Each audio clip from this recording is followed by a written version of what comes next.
사람들은 자랑하고 싶은 본능이 있죠. 그래서 사람들한테 항상 잘 보이려고 자랑을 합니다. 그래서 공부를 잘하는 사람은 공부로 자랑을 하고, 돈이 많은 사람은 돈으로 자랑을 하죠. 그래서 또 재능 있는 사람은 재능으로 자랑하고.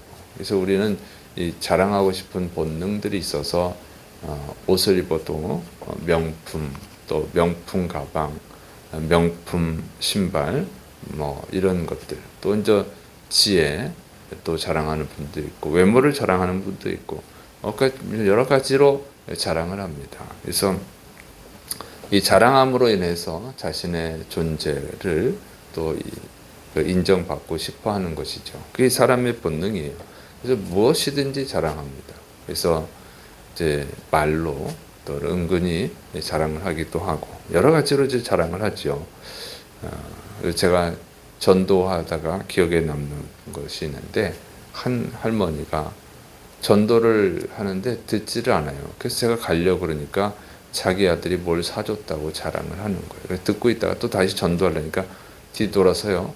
그때가 이제 다시 이제 가려고 그러니까 또 불러가지고 또 자기 자식이 뭘 해줬다고 이 자랑을 하는 거예요. 그래서 참 사람은 어린아이나 나이가 많은 분이나 다 자랑하고 싶은 본능이 있구나 하는 것을 알았어요. 그런데 다 자랑하고 싶어 하는데, 그리스도인들은 무엇을 자랑하나요? 그리스도인도 자랑할 수 있다는 거죠. 자랑할 줄 알아야 되는 거예요. 근데 그리스도인의 자랑은 세상 사람들과 똑같다면 좀 문제가 있는 거죠. 자랑한다고, 뭔가를 자랑한다고 하는 것은 그 가치관이에요. 내 가치관에서 중요하게 여기는 것을 자랑하는 거예요. 내가 중요하게 여기지 않는 것을 자랑할 수는 없죠. 내가 부끄럽게 생각하는 것을 자랑하는 사람은 없잖아요. 내가 정말 중요하게 생각하는 것을 자랑하는 것입니다. 근데 중요하게 여기는 것이 세상 사람들과 예수 믿는 사람이 똑같다. 그런 문제가 있는 거죠.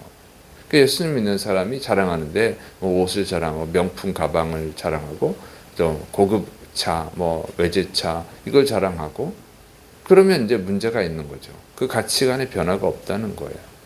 그래서 예수 믿는 사람은 자랑하는 게 다르다고 하는 것입니다. 그러면 무엇을 자랑하느냐? 저희 성경에서는요 이렇게 말합니다. 역대상 16장 10절, 그의 성호를 자랑하라. 여호와님을 구하는 자마다 마음이 즐거울지로다. 예수님 믿는 사람, 그리스도인의 자랑이 뭐냐? 바로 하나님이 자랑이라는 거죠. 그리스도인의 최고의 자랑은요 하나님이어야 돼요.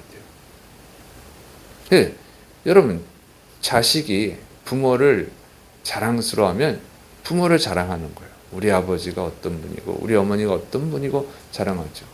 예수님 믿는 사람의 최고의 자랑거리는 뭐가 돼야 돼요? 당연히 하나님이 돼야죠. 예수님이 돼야죠. 왜? 예수님께서 나를 구원하기 위해서 십자가에서 죽어주셨어요. 그 예수님을 자랑 안 하고 누구를 자랑하겠습니까? 왜 하나님을 자랑 안 해요? 하나님이 독생자를 보내주셨어요. 나를 구원하기 위해서. 그 은혜로 내가 구원을 받았고, 그 은혜로 이 지옥에 갈 죄인이 천국을 소망하고 있는 거예요. 천국에 갈 날을 기다리고 있는 거예요. 그걸 자랑해야죠. 하나님을 자랑하고 예수님을 자랑하고, 또 내가 하나님 앞에 바로 서게 하시고 또 천국에 갈 수 있도록 도와주시는 성령님을 자랑해야 되는 거죠. 그러니까 우리 그리스도인의 최고의 자랑은 성삼위 하나님이신 거예요. 이걸 자랑해야 되는 거예요. 그래서 주님을 부끄러워하면 주님께서도 그 사람을 부끄러워하리라 말씀하시지 않았습니까? 그러니까 우리가 다른 사람들한테 무슨 옷 자랑을 하고 돈 자랑을 하고 외모를 자랑하고 집을 자랑하고 그런 것은 좀 문제가 있는 거예요. 우리가 자랑해야 되는 것은 하나님이라고 하는 것이죠. 근데 우리 여러분 잘 자신을 돌아보셔야 돼요. 무엇을 자랑하는가? 자식을 자랑하는가? 하나님을 자랑하는가? 그래서 하나님을 자랑하는 자가 되어야 될 줄을 믿으시기 바랍니다. 자, 그리고 이제 사도 바울은 오늘 본문에서는 이렇게 말합니다. 고린도전서 15장 31절, 형제들아, 내가 그리스도 예수님 우리 주 안에서 가진 바 너희에 대한 나의 자랑을 두고 단언하노니 나는 날마다 죽노라. 사도 바울이 나의 자랑을 두고 단언한다, 맹세한다 이런 뜻이에요. 나의 자랑이 뭐냐? 사도 바울의 자랑, 나의 자랑은 고린도 교회 성도들이에요. 사도 바울이 고린도 교회를 전도했어요. 고린도 교회 성도들을. 그래서 세워진 게 고린도 교회잖아요. 자, 사도 바울이 그걸 자랑한다는 거예요. 너희가 나의 자랑이다 그 얘기예요. 고린도 교회 성도들, 너희가 나의 자랑이다. 그래서 우리가 알 수 있는 것은 전도한 열매, 우리가 전도한 사람들이 자랑거리라고 하는 것이죠. 그래서 여러분, 우리는 예수님 믿는 사람은 천국에서 무엇을 자랑해야 되냐면 전도한 열매를 자랑하는 거예요. 여기서 무슨 엄청나게 돈을 벌었다느니, 공부를 잘했다느니, 뭐 이뻤다느니, 응? 자식이 잘 됐다느니, 외제차를 탔다느니, 그거는 하나님께 아무런 자랑거리가 안 된다고 하는 거예요. 하나님은 그거에 관심이 없어요. 예수 그리스도의 십자가의 은혜를 알고 얼마나 열심히 전도했는지 그것을 보는 거예요. 그것이 자랑거리가 되어지는 줄을 믿으시기를 축원합니다. 그걸 자랑할 수 있어야 돼요. 이게 그리스도인은 이 자랑거리가 전혀 다른 거예요. 세상 사람들과 전혀 다르단 말이죠. 하나님이 그 자랑거리로 인정해 주는 것이 전혀 다르다고 하는 거예요. 근데 이것을 모르면 아무것도 자랑할 것이 없어지는 거죠. 교회를 편히 다니고 일주일에 그냥 한번 예배나 드리고 그리고 잘 살고 있다고 생각하면 큰일인 거예요. 주님 앞에 설 때 너무 부끄러운 자가 되는 거예요. 사도 바울은 자랑거리가 많았어요. 그 사람은 공부를 잘했어요. 로마 시민권이 있었어요. 돈이 많았어요. 그런 거는 자랑거리가 아니라는 거죠. 그건 다 배설물과 같다 이렇게 말했어요. 그리스도인의 자랑거리는 십자가의 은혜에 감사해서 열심히 전도하는 것인 줄을 믿으시기 바랍니다. 그 전도 열매를 자랑해야 돼요. 그래서 전도하지 않는 분들은 부끄러워하셔야 되는 거예요. 이게 부끄러운 난 거예요. 정말 주님 앞에 설 때 부끄러운 거라는 거죠. 그래서 열심히 전도해야 될 줄을 믿으시기 바랍니다. 전도 열매를 거두는 것은 어쩔 수가 없어요. 우리가 할 수 있는 일이 아니에요. 그러나 전도는 해야지. 그래서 우리가 주님 앞에 서는 날을 생각하면서 정말로 열심히 전도해야 될 줄을 믿으시기 바랍니다. 전도에게 부담감을 가지고 살아야 되는 거예요. 사람을 데리고 오지는 못하더라도 그것까지 주님이 바라시는 것은 아니에요. 전도하라고 그러신 거지. 그리고 열매를 거두는 것도 하나님의 은혜니까. 그래서 우리가 전도하지 않는다면 그것이 가장 부끄러운 일인 줄을 믿으시기 바랍니다. 자, 그리고 사도 바울은 날마다 죽노라 그랬잖아요. 날마다 죽는다. 날마다 죽는다. 이 무슨 말이냐면 날마다 죽는 것 같은 위험 속에 있다. 그런 뜻이에요. 그래서 15장 고린도전서 15장 30절에 또 어찌하여 우리가 언제나 위협을 무릅쓰려 그랬죠. 그 말이에요. 날마다 위험 속에 있다. 왜? 이 당시에는 예수 믿으면 핍박을 받았거든요.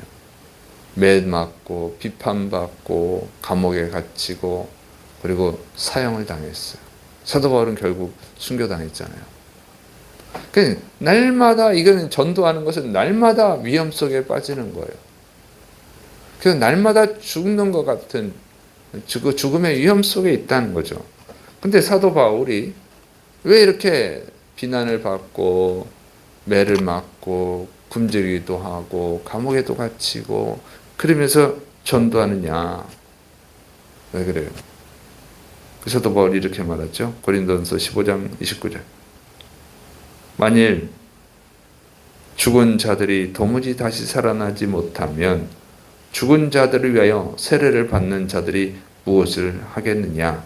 어찌하여 그들을 위하여 세례를 받느냐? 죽은 자가 다시 살지 못한다면 왜 이런 일을 하겠느냐 하는 거예요. 그러니까 부활이 있기 때문에 정말로 예수를 믿으면 죄사함을 받고 구원받고 부활한단 말이죠. 부활하고 천국에 가잖아요. 그래서 한다는 거예요. 부활이 있기 때문에. 부활이 있기 때문에 죽는 것을 두려워하지 않는다는 것이죠.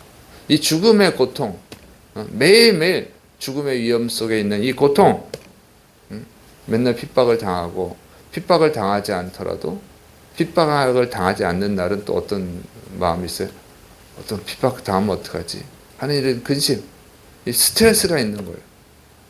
그냥 그 모든 것들을 이겨내면서 전도하고 있는 것은 부활이 있기 때문이라는 거예요. 부활의 소망. 우리가 또 자랑해야 되는 것이 뭐냐면 부활이라는 거예요. 믿습니까? 부활의 소망을 자랑하는 거예요.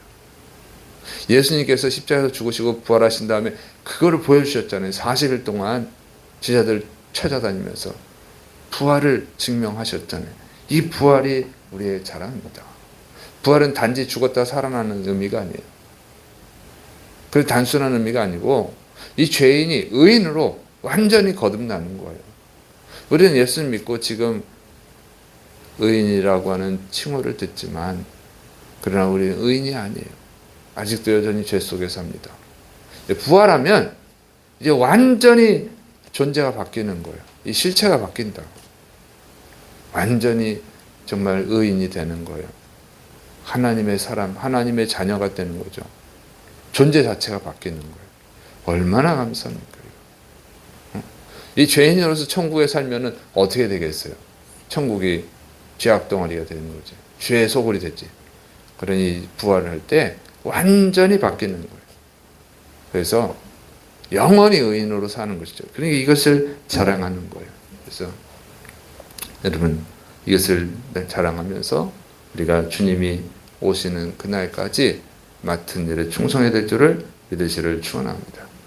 우리가 이 예수님께서 달란트의 비유를 말씀하셨잖아요.